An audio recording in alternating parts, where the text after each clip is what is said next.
Kita lanjutkan. Wan ummi Syuraik. Ummi Syarik.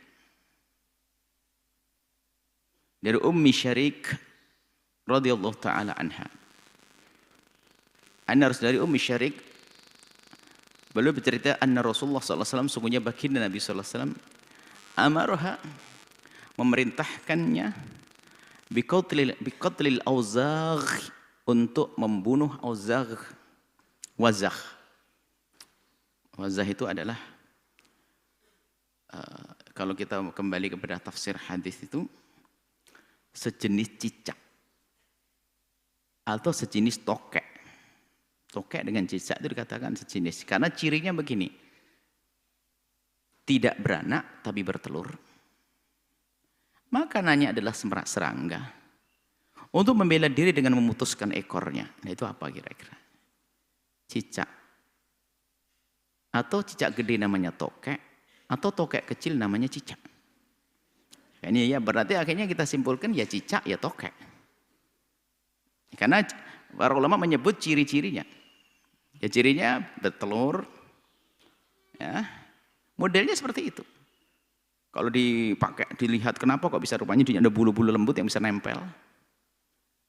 Yang merambat-rambat di dinding, persis cicak atau tokek.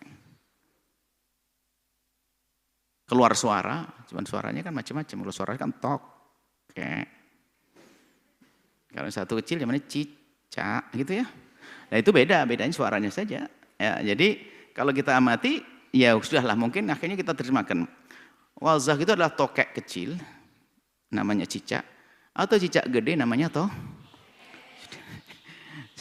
karena cirinya sama, mulai kepalanya, modelnya, semuanya, cara makannya juga sama. Nabi menyuruh membunuh itu semuanya. Wa qala, kemudian Nabi bercerita. Kana infukhu ala Ibrahim, dia meniup kepada Nabi Ibrahim alaihissalam. Waktu dibakar, Nabi Ibrahim dilempar oleh Namrud ke api, dibakar, tiup. Hadis riwayat Bukhari Muslim. Kita baca dulu nanti baru kita jelaskan. Wa Nabi Hurairah, atau dari Imam Abu Hurairah radhiyallahu taala anhu. Qala, beliau bercerita juga. Qala Rasulullah sallallahu alaihi wasallam bersabda, "Man qatala wazaghatan." Barang siapa membunuh tokek atau cicak. Biarpun syarahnya Imam Nawawi nanti adalah yang gede, berarti kan cicak gede namanya tokek di akhir nanti. Cuman kita sesuaikan dengan syarah karena mungkin sekali itu adalah cicak. Dan juga tokek karena jenisnya sama. Modelnya sama, bentuknya sama, cara berjalan sama, cara makan sama, bertelur. Fi awwali darbatin, kalau bisa membunuh tokek atau cicak dengan pukulan sekali pertama, falahu kadza wa kadza hasanatan, dia mendapatkan kebaikan begini. Wa man qatalha, barang siapa bisa membunuh tokek tadi atau cicak tadi, di darbati tsaniyati, di pukulan yang kedua, maka falahu kadza wa kadza hasanatan, dia mendapatkan kebaikan begini. Dunal ula, tapi tingkatannya tidak seperti di saat dia bisa memukul sekali langsung membunuhnya. Wa in qatalaha, kemudian jika membunuhnya fi darbati tsalitsati, di pukulan yang ketiga, falahu kadza wa kadza hasanatan, dia mendapatkan kebaikan ini jelas di bawahnya. Wa fi riwayatin, dalam riwayat tadi disebutkan, man qatala wazaghan, barang siapa membunuh wazagh, dia tadi tokek atau cicak, fi awali darbatin, di pukulan yang pertama, kutiba lahu mi'atu hasanatin, ditulis diberi 100 kebaikan. Wa fi tsaniyati, yang kedua adalah duna dzalika, di bawahnya lagi. Wa fi tsalitsati, pukulan yang ketiga, duna dzalika, di bawahnya lagi pahalanya. Rawahu Muslim, hadis riwayat Muslim. Qala al-lughati, ahli lughah, ahli bahasa menjelaskan al-wazagh itu apa sih? Al-idhamu, yang gede, dari sam abros. Sam itu yang bisa, sam abros itu. Kalau terjemahan ini seolah-olah ini ketokek. Abros itu yang belang-belang gitu. Yang belang kan tokek. Ini terjemahan daripada Imam Nawawi. Cuman kalau kita kembali kepada pensyarah hadis, saya kata tadi ciri-cirinya. Membela diri adalah dengan motong ekornya. Cicak kan begitu. Tokek begitu. Jadi yang mengejar dia itu terlena, tertipu dengan ekornya. Dianya lari. Besok tumbuh lagi. Begitu. Baik. Ini adalah juga jadi bahan obrolan di kalangan orang-orang yang tidak beriman kepada baginda Nabi sallallahu alaihi wasallam dengan bermacam-macam kritikan kepada hadis ini. Tentunya setelah dikukuhkan bahwasanya hadis ini sahih, benar adanya. Sehingga sampai kaum muslimin sendiri di saat bingung menjelaskan ini lalu ikut-ikutan mengatakan hadis ini lemah. Oh enggak dong. Hadis sahih. Riwayat Bukhari dan Muslim. Hadis sahih. Kemudian di situ banyak pertanyaan-pertanyaan di situ. Khususnya di luar Islam untuk merendahkan tentang hadis Nabi sampai Nabi Islam itu ngomong apa sih? Omongan pertama kritikannya begini bunyinya. Masa cicak enggak punya salah harus dibunuh? Itu kan yang salah yang mbahnya cicak itu. Mbahnya cicak yang niup apa? Kalau betul. Masa gara-gara niup itu dicicak, dibunuh? Gara-gara niup apinya Nabi Ibrahim lalu dibunuh. Ini kritik. Kalaupun memang betul cicak itu meniup kemudian menjadi, jadi bisa diartikan begini, biarpun sekecil apapun, sebagian juru dakwah kan mengambil faedah bahwasanya ikut andil di dalam kemaksiatan sekecil apapun itu juga sama ikut rombongannya. Cicak itu tiupannya kayak apa sih? Tapi dia ikut bersemangat menghidupkan api untuk bakar Nabi Ibrahim, maka dia termasuk dosa. Maka bisa saja dimaknai kita pun juga demikian kalau kita ikut, biarpun hanya kita sekecil apapun potensi kita. Tapi kalau kita sambungkan potensi kita dengan program kejahatan, kita dapat dosa. Kita dapat dosa. Baik, seperti itu. Itu adalah yang diambil sering oleh juru dakwah, itu mengambil kisah cicak. Biarpun sebetulnya cicak itu kalau kita amati dari riwayat hadis itu, cicak Nabi suruh membunuh cicak bukan karena cicak meniup. Bukan karena cicak ini, tolong diperhati, cermati dari riwayat hadis. Supaya tidak salah. Jadi waktu Nabi menyuruh membunuh cicak itu bukan karena cicak itu telah meniup. Karena apa? Itu enggak. Secara yang salah itu kan mbah cicak, bukan cucu cicak. Kenapa cucu cicak yang di sini dibunuh? Kalau seandainya cicak pertama hayawan binatang. Yang jika seandainya memang cicak yang meniup api itu adalah harus dibunuh, ya kan mbahnya saja yang dibunuh. Tapi ini anak cucunya nggak ada sangkut pautnya. Kenapa dibunuh ini cucu cicak ini? Ini kritik ke sana. Memang betul siapa memang? Sebab Nabi tidak mengatakan sebabnya. Coba dibaca hadisnya. Nah ini kadang-kadang dari kita pun terburu-buru mengatakan sebabnya karena dia telah meniup. Ini tolong juru dakwah. Sebabnya karena dia niup, enggak. Nabi tidak mengatakan begitu. Nabi lihat. Amaroha dalam cerita itu, Ummu Syarik berkata, Nabi menyuruh Ummu Syarik biqatlil auzaq untuk membunuh cicak atau tokek. Waqala, dan Nabi bercerita, menceritakan, bukan Nabi mengatakan sebabnya.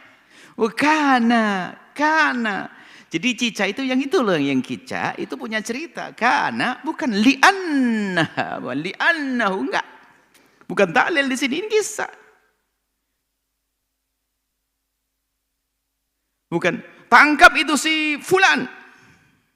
Dia adalah anaknya Z. Apakah gara-gara anak Z ditangkap? Enggak, karena dia nyuri kok. Jadi jangan ngomong, tangkaplah fulan karena dia anaknya Z. Itu baru. Tangkapnya fulan. Fulan yang mana? Fulan kana waladu Z. Dia anaknya Z. Jadi apakah dia tangkap gara-gara anaknya Z? Enggak dong. Nah, ini jadi untuk mencermati. Sebagian dari kita itu latah langsung mengatakan karena cicak itu meniup apinya Nabi Ibrahim. Mana cicak niup Nabi Ibrahim? Cicak hidup hari ini kok. Mbahnya, itu kan mbahnya. Kalaupun seandainya dibenarkan untuk seperti itu kan ya hanya yang niup saja yang dibunuh. Nah, tapi kenyataannya kalau kita amati riwayat hadis itu memang bukan. Nabi tidak mengatakan karena dia telah meniup. Hanya Nabi menambahkan, biasanya Ada tambahan faedah itu ada dalam orang berbicara, orang cerdas kalau ngomong biasanya nggak cukup. Ada ziyadah, tambahan faedah. Jadi kisah tentang cicak ada tambahannya. Bahwa waktu Nabi Ibrahim, semua semesta dari binatang yang melata dan hidup itu, semuanya berusaha untuk mematikan api, kecuali si cicak malah meniup api. Jadi itu dikisahkan.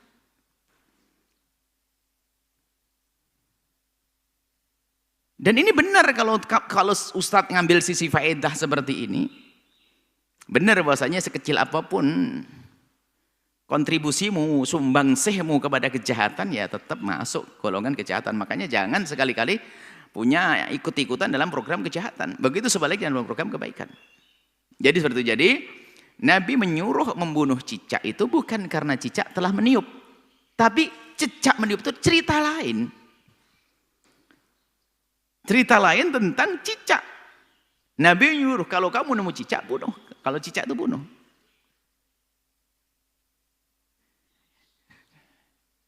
Kemudian ada kritik juga dari mereka. Apa betul cicak itu niup? Cicak itu niup. Yaitu dijawab, memang apakah tidak mungkin kalau cicak itu meniup? Dia kan jenis binatang yang bisa meniup. Kenapa kita susah? Maksudnya dia ingin mendustakan Nabi Muhammad itu ngarang, masa cicak niup api. Ya cicak. Bahkan cicak termasuk binatang melata yang bisa nyembur juga, bisa niup. Jadi tidak bisa disalahkan kalau dikatakan cicak niup. Nabi mengatakan niup. Maka mendustakan, bohong. Masa cicak niup? Niup gitu. Niat cicak termasuk binatang bisa niup. Karena ada organ tubuhnya bisa digantung niup, cicak meniup. Dan ini bisa dibuktikan secara ilmiah kalau cicak bisa niup. Tentu sekecil apapun niup itu. Jadi tidak bisa didustakan Nabi SAW. Jadi tidak perlu kita mengatakan hadis ini dhaif, lemah dan sebagainya. Hadis sahih. Cuman kita harus benar cara menjelaskannya bahwa Nabi menyuruh membunuh bukan karena cicak itu telah meniup api Nabi Ibrahim, tidak. Nabi Muhammad ceritakan cicak itulah yang pernah mbahnya sana niup Nabi Ibrahim. Bukan masalahnya itu.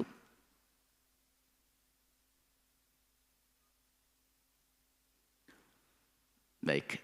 Jadi tidak perlu diragukan. Bahasanya tentang makna hadis gak ada salah. Tentang cicak meniup pun gak ada salah. Niup api. Gak salah, mungkin sekali niup api. Selagi mungkin omongan Nabi tidak bertentangan dong. Tidak perlu didustakan. Jadi sahih.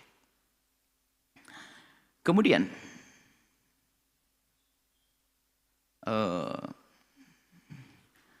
lalu kenapa Nabi nyuruh membunuh? Nah ini yang perlu dibahas. Sehingga ada yang sadar dari orang-orang di luar Islam sana. Kok sampai mengatakan cicak harus bunuh itu ada apa dengan itu semuanya? Atau tokek lah harus dibunuh. Ternyata ditemukan di beberapa universitas di barat sana.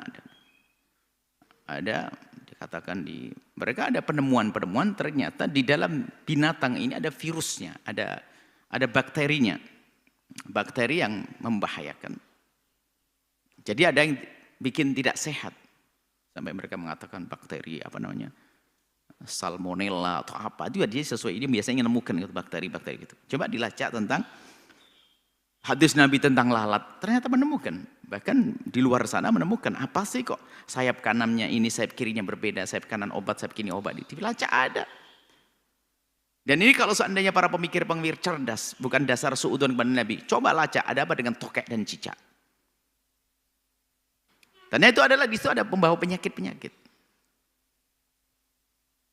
yang bisa membahayakan. Ya, jadi Nabi nyuruh membunuhnya. Kalau sudah ada di rumah kita, tapi bukan kita langsung besok ngerahkan santri ke hutan-hutan cari cicak. Oh enggak gitu maksudnya. Kalau ada cicak dibunuh gitu saja. Ada tokek dia, nanti ada gerakan santri bawa pedang nanti pergi hutan. Bukan gitu. Nabi merintah ada cicak bunuh tuh. Bukan langsung besok ibadah hasanah cicak. Nah itu himbauan Nabi untuk peduli dengan kebersihan cicak. Karena di samping itu buang kotoran di mana-mana itu bikin penyakit. Dan cicak itu senang kalau merambat itu masuk ke makanan itu. Coba kalau malam-malam itu duduk itu malam duduk diam-diam di atas meja, duduk samping meja itu nanti ada cicak langsung nasi ke lauk. keliling.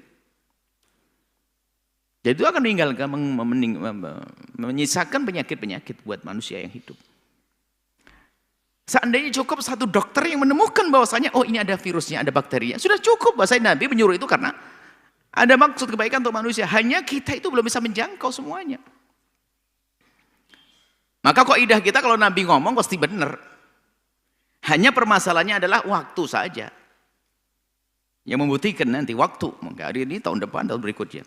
Dan ketanyaan seperti itu. Banyak kalimat-kalimat yang disebut oleh Nabi dulu diragukan. Ternyata beres. Ada. Termasuk sayap lalat. Termasuk ini. Dan rupanya ini dibahas. Kita mencoba melacak. Di mana didiskusikan tentang cicak ini. Kampus-kampus besar di dunia ini membahasnya. Bisa jadi mereka berangkat ingin merendahkan omongan Nabi, ternyata malah ketemu kebalikannya. Apa kok ngomong gini? Pengen merendahkan kalau tidak ada apa-apanya. Tentunya ada bukti bakteri-bakteri yang bahkan. Maka jangan dipiara dong cicak. Ya bisa dibunuh. Nah kemudian Nabi menghimbau cara membunuhnya itu adalah Darbah ula, pukulan yang pertama jeder langsung mati, pahalanya lebih gede. Nah, ini adalah ada hubungannya dengan rahmatnya Nabi. Nabi punya kasih sayang, kalau bunuh cepat gitu. Jangan sampai tersiksa, langsung jeder mati. Dalam menyembelih pun Nabi arih dhabihatak. Kalau menyembelih pun Nabi mengajarkan tajamkan itu pisau biar mempercepat kematian. Kalau bunuh cicak ya langsung jeder mati. Bukan dengan cara disiksa begitu. Yang disirnakan kita dari kehidupannya biar tidak mengganggu yang hidup. Ya, baik. Jadi kalau sudah urusan dengan Nabi, kita yakin dulu kalau kita belum bisa membuktikan. Karena ternyata mungkin loh, kenapa? Mungkin ada bakteri, baru mungkin dulu. Dulu mungkin. Para ulama dulu kalau kita lebut di kitab Syarah-Syarah Hadis 400 tahun yang lalu mengatakan mungkin ada penyakit. Sekarang terbukti, benar. Mungkin, kata Nabi begitu, mungkin ada penyakitnya, mungkin. Ternyata sekarang terbukti itu ada bakteri-bakteri yang sangat khusus. Dan itu membahayakan tentang paru-paru, membahayakan tentang lambung, membahayakan tentang mata. Dibahas oleh mereka. Sehingga mereka menghindar daripada itu binatang. Demi kesehatan. Dan dihimbau, bagi yang mengerti menghimbau. Itulah sekelumit pembuktian tentang apa yang disabdakan Nabi SAW. Ini ijaz ilmi. Cuman kayak kita punya rambu-rambu ya. Untuk meyakini Al-Quran dan hadis Nabi itu bukan atas dasar pemahaman kita tentang kajian-kajian ilmiah, bukan. Kajian ilmiah itu untuk menguatkan, mendukung saja. Kalau ternyata secara ilmiah tidak terbukti, itu bukan berarti omongan Nabi, firman Allah nggak ilmiah. Itu karena kebodohan kita tidak bisa menjangkau, harus begitu dong. Dan kita tidak membangun keimanan kita dengan hadis Nabi, dengan Al-Quran, dengan kajian ilmiah, bukan. Kajian ilmiah itu untuk menjelaskan agar kita semakin yakin. Sebab kalau kajian ilmiah itu bisa saja bertentangan. Kajian ilmiah itu dahulu itu mengatakan bumi itu datar. Biarpun setelah itu ditolak oleh yang lainnya bumi itu bulat. Biarpun hari ini masih ada yang mengatakan bumi itu datar. Itu kan kajian ilmiah. Dan ternyata isyarat Al-Quran itu memungkinkan dua-duanya. Nah seperti itu.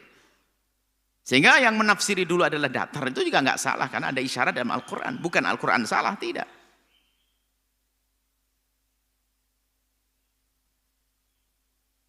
Lalu bagaimana memadukannya? Iya, kalau Al-Quran mengatakan isyarat-isyarat Al-Quran tentang dihamparkan bumi dan sebagainya, itu kan perasaan di mata kita memang dihamparkan.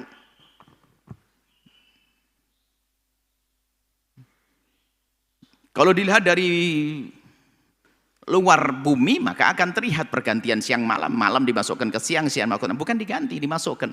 Jadi masuk itu kan menunjukkan bahwasanya di situ adalah bulat bergantian. Itu adalah tafsir-tafsiran yang ada hari ini. Jadi nggak bertentangan. Tapi yang kita jadikan pegangan untuk membangun keimanan adalah Al-Quran dan hadis Nabi, bukan penemuan-penemuan. Penemuan bisa saja berubah. Kalau orang membangun keimanan dengan penemuan-penemuan tersebut, maka bisa saja imannya runtuh gara-gara penemuannya salah. Maka kita pun jangan gampang terpesona dengan istilah ijaz ilmi, penemuan-penemuan itu enggak. Pernah juga kita langsung katakan itu bukan urusan kita. Suatu ketika ada, tidak tahu berita tentang Ada orang lagi ngebor. Gimana kisah? Ini gampang percaya ngebor, ngedenger apa? Neraka dan sebagainya. Kalau maksudnya mau mengilmiahkan bahwasanya siksa neraka itu ada, disebut Al-Quran, karena ceritanya di Jerman sana ada orang ngebor, di situ ternyata ada suara-suara atau apa. Yes. Tidak ada urusan kita dengan itu. Kebenaran juga belum tentu, dia bukan seorang muslim yang menukil. Kemudian yang mana alam neraka, alam surga, kita tidak tahu di mana tempatnya. Bukan di dalam tanah, di bumi, di bor sana, bukan. Lalu itu rame, wah, langsung Islam. Orang Islam mengatakan, ajib betul ya Al-Quran. Itu siapa yang cerita gitu tuh? Al-Quran neraka, pembuktian neraka.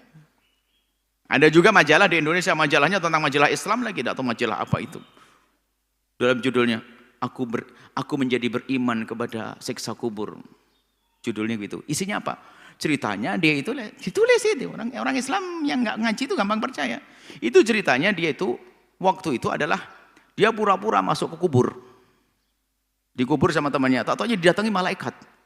Setelah itu langsung bangun, saya percaya bahwasanya siksa kubur itu ada. Kan didatangi malaikat. Malaikat dibohongin dia ceritanya.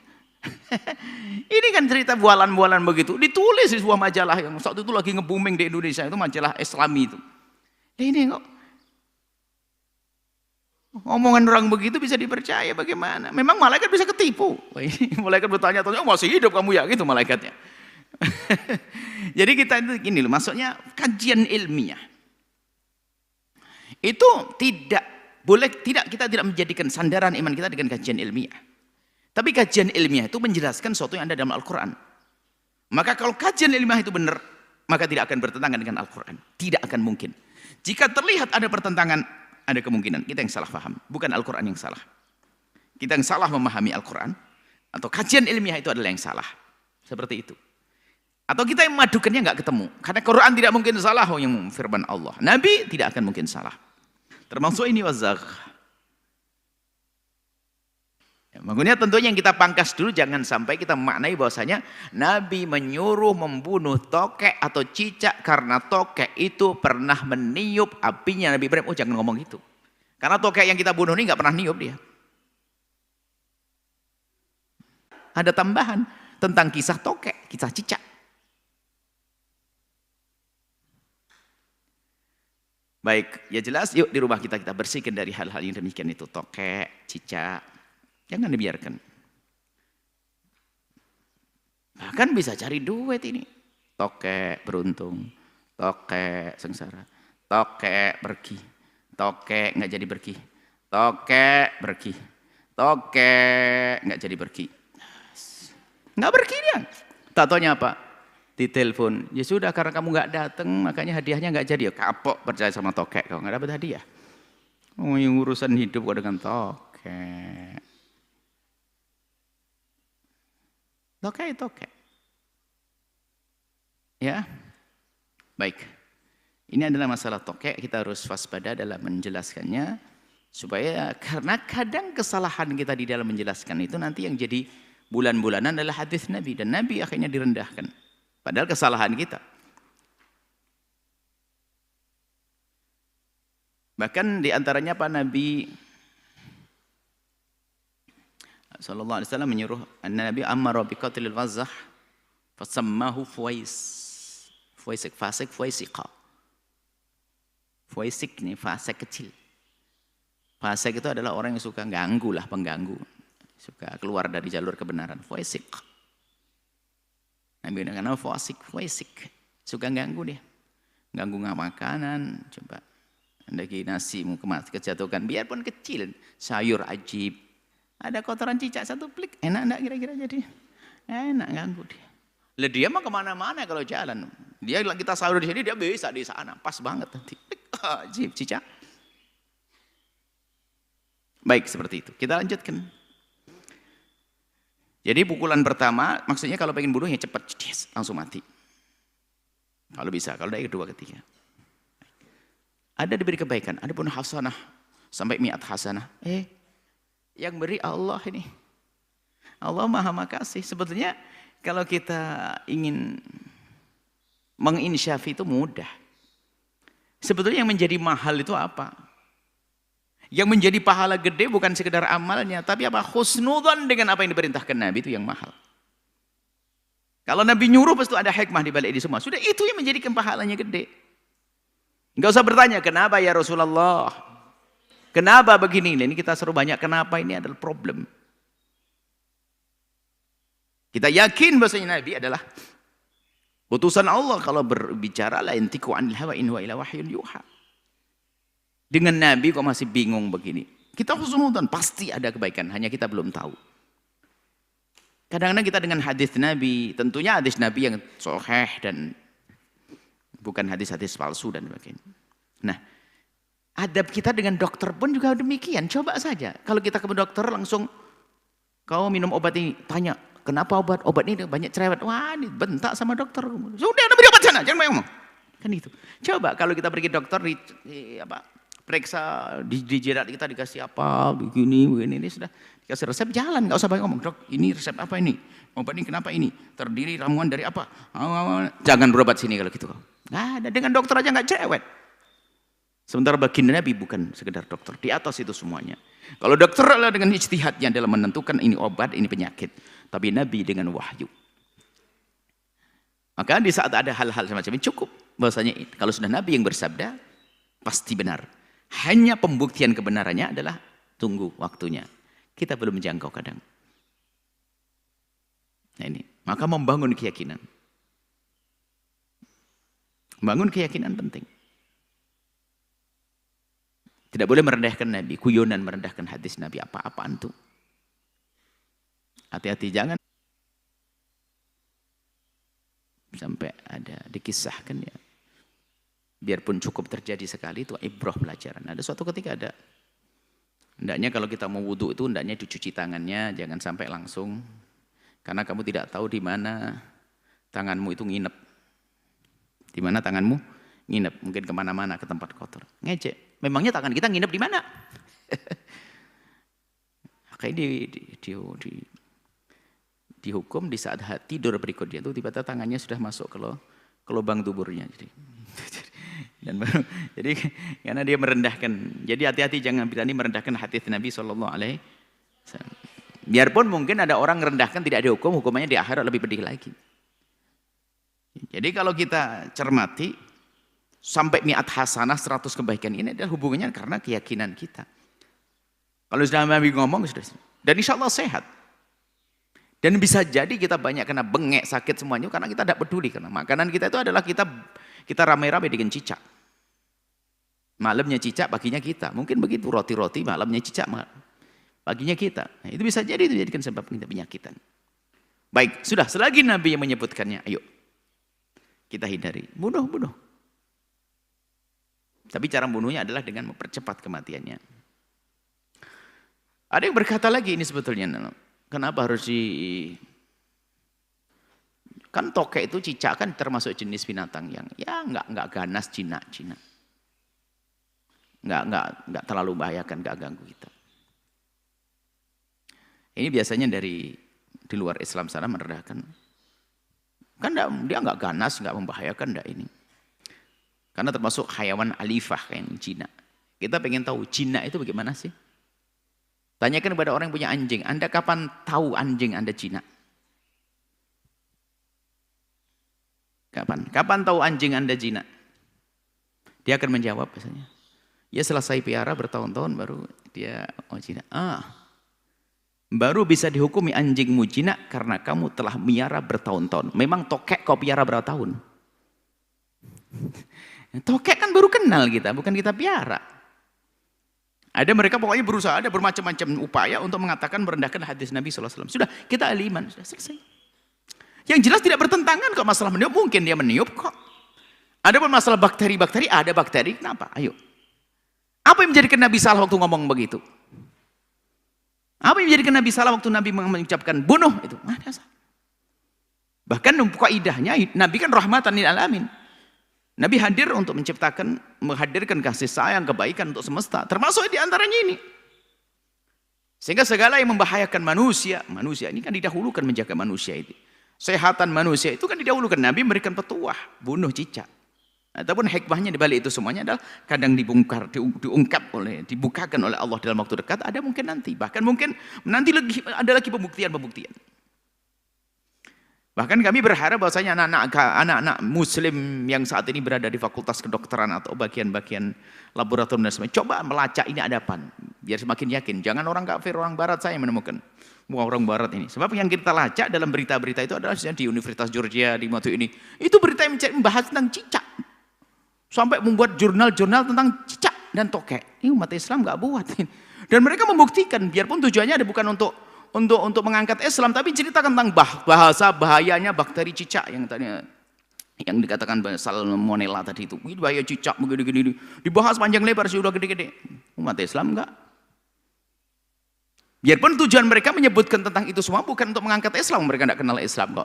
Tapi tanpa mereka sadari, kita ambil itu kisah, membuktikan bahwasanya apa yang diomongkan Nabi itu benar.